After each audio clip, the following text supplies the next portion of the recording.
আসসালামু আলাইকুম রহমতুল্লাহ। আলহামদুলিল্লাহ ওয়াসসালাতু ওয়াসসালামু আলা রাসূলিল্লাহ, আম্মা বাদ। আমি এই মুহূর্তে অবস্থান করছি ঢাকা নবাবগঞ্জে। আমাদের নবাবগঞ্জের একটি মসজিদের, হ্যাঁ, বায়াতুস সুজুদ জামে মসজিদের ইমাম ও খতিব এবং মসজিদের মুতাওয়াল্লি সব উনি। হ্যাঁ, প্রতিষ্ঠাতা উনি। আমরা উনি এক সময় প্রায় দীর্ঘদিন 34 বৎসর উনি তাবলিগ জামাতের সাথে জড়িত ছিলেন। এরপরে হঠাৎ করে উনি ইউটার্ন করেছেন, আহলে হাদিস সালাফি মানহাজকে উনি ফলো করা শুরু করেছেন। আমরা ওনার কাছ থেকে বিস্তারিত জানবো শায়েখ কিভাবে ইউটার্ন করলেন। জাযাকাল্লাহ খায়ের। আসসালামু আলাইকুম রহমতুল্লাহ। শায়েখ, জি আলহামদুলিল্লাহ। আপনি শুনেছি যে দীর্ঘদিন প্রায় 34 বৎসর আপনি তাবলিগ জামাতের সাথে জড়িত ছিলেন। তারপরে কেন চেঞ্জ হলেন, কেন আহলে হাদিস হলেন, এই বিষয়টা যদি একটু জাতিকে জানাতেন উপকৃত হতো। আমি আগে হলো পীর মুরিদি লাইনে ছিলাম, পরে কওমি মাদ্রাসা ওলামাদের সাথে ছিলাম, পরে তবলিগে গেলাম, চরমুরা মুরিদ ছিলাম। ওখান থেকে দেখছি তবলিগ ভালো। তো যখন নাকি আবার এই সহিহ আকীদার দাওয়াত পেলাম আমি, তখন মেন দাওয়াতের ইস্যু ছিল, সূত্র ছিল শেখ মতিউর রহমান মাদানী।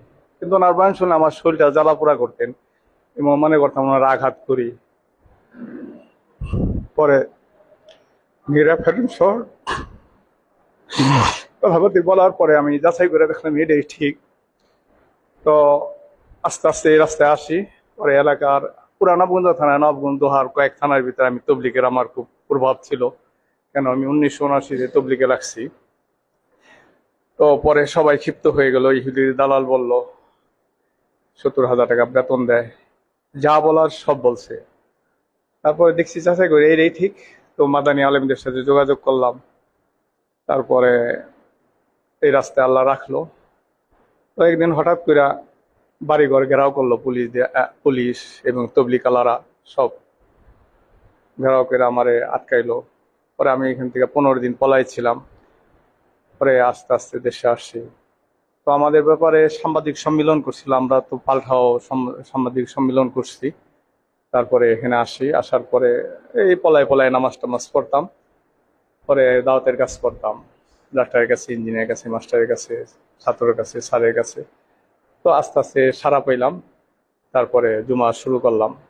তো আল্লাহ শুকর, এখন দেখছি এইটাই হক, এইটাই কোরআন হাদিসের সাথে এটা পুরাপুরি মিল। এই জন্য আমি এই রাস্তায় আসছি। দোয়া চাই আপনার কাছে, আল্লাহ যেন মৌত পর্যন্ত সহিহ সালামত, সহিহ আকীদার উপরে দৃঢ়তা নসিব করেন। আপনাদের কাছে দোয়া চাই। আলহামদুলিল্লাহ। তো শায়েখ, আপনি চিল্লা লাগাতেন, এমনি মসজিদে মসজিদে গিয়ে চিল্লা লাগাতেন? 40 চিল্লা বছরে 4 মাস বহুবার দিছি। বহুবার দিয়েছেন? বহুবার দিছি, বছরে 4 মাস। কত চিল্লা দিছি আমি বলতে পারবো না। তারপরে হঠাৎ করে এই পদটা কিভাবে পেলেন? মতিউর রহমান মাদানীর এক ছাত্র আমাকে দাওয়াত দেন। দাওয়াত দেওয়ার পরে পরে কিছু আবার ওই যে পিজিবি জানি বললেন, হ্যাঁ, মেমোরি। মেমোরি দিলেন। মেমোরি দেওয়ার পরে ওনার বয়ানগুলি শুনলাম, রেকর্ড সিস্টেম যেটা ছিল এটা শুনছি। শোনার পরে তো আমি দেখলাম এটাই ঠিক। তো আমাদের এলাকার কয়েক ইমামদেরকে দাওয়াত দিলাম, খতমে খাজে গানের কথা বইলা। তো এমনি তো আর ওনা আসবে না, 200 করে টাকা দিলাম আর গরুর গোস্ত বুঝি না, খিচুড়ি দিয়ে খাওয়াইলাম। তারপর ওনাদেরকে বুঝাইলাম। তারপর ওনারা আর কোনো কথা বললেন না, কোনো মনে ওনারা সাই দিল এইটাই ঠিক আছে। একজন দেওবন্দের আলেম ছিল, আর বাকি হাট হাজিরি 2জন হাফেজ আলেম ছিল, অন্যান্য ইমামরা ছিল। আমাদের মসজিদ ইমাম সাহেব, আমাদের মসজিদে ইমাম সাহেব ওনার 5 ছেলে সহকারে সব কমির আলেম, আচ্ছা আচ্ছা, উনি পরিবর্তন হইলেন। পরে ওনাদের নামেও আমাদের নামে কেস হইল। পরে আমরা 7-8 জন আমার গেছে। নবগঞ্জ বড় মসজিদে ইমাম সাহেব 1 নম্বর আসামি ছিল, আমি 2 নাম্বার, আমাকে ইমাম সাহেব 3 নাম্বার। তো এরকম ওনারা, আমাদের মসজিদ ইমাম সাহেবের ছেলেরা বেশিরভাগই কওমির আলেম। একজন মুফতি মানে ওই হাটহাজারীর মসজিদের ইমাম সাহেবের পরিবর্তন হইল। 5 ছেলে সহ কওমির আলেম, হ্যাঁ, মানে ওনারা পরিবর্তন হয়ে গেছে। পরিবর্তন হইল। মাশাআল্লাহ। পরিবর্তন, ওনার বাড়ি রাজবাড়ি ছিলেন এবং ওনার এলাকায় বহুত লোক আল্লাহ তৈরি করছে। আল্লাহ আলহামদুলিল্লাহ, ছেলের আলেম যেহেতু। তো ওনার মেন উদ্দেশ্য এই ছিল, কি বলে, দাওয়াতের মেন সূত্রই ছিল মতিউর রহমান মাদানী। তার মানে আপনি সম্পূর্ণ মতিউর রহমান মাদানী হাফিজাহুল্লাহ ওনার আলোচনা শুনে, এই তাবলিগের উপর যে আলোচনা যেগুলো ছিল ওগুলো শুনেই আপনি ইউটার্ন করেছেন। আমি শাইখেরও অনেক গালমন্দ করছি। হ্যাঁ, আমি শাইখের কাছে ক্ষমা শায়েখকে চাই। কিছু বলবেন আপনি এখন এই মুহূর্তে? আমার তো শাইখকে দেখার খুব ইচ্ছা। তো ওনার সাথে সাক্ষাতেই কথা বলার ইচ্ছা বেশি। তারপরে শাইখের কাছে আমি দোয়া চাই, আমার ক্ষমাও চাই, আমার ভুল টুটির জন্য যেন শাইখ আমাকে ক্ষমা করেন। সম্মানিত দিনী ভাই ও বন্ধুগণ, আপনারা জানি বাংলাদেশের অধিকাংশ হানাফি ভাই সহি আকিদাতে আসছে। বেশিরভাগ অধিকাংশ শেখ মতিউর রহমান মাদানী হাফিজাহুল্লাহ, ওনার আলোচনা শুনে শুনে ওনার থেকে বেশিরভাগ ভাই পরিবর্তন হয়েছেন। আমি সহ আপনাদেরকে আমি তো বলেছি যে মতিউর রহমান মাদানীকে আমি এক পর্যায়ে অনেক ঘৃণা করতাম। আলহামদুলিল্লাহ এখন আমার সবচেয়ে প্রিয় যদি পৃথিবীতে কেউ থাকে তাহলে মতিউর রহমান মাদানী হাফিজাহুল্লাহ একজনই।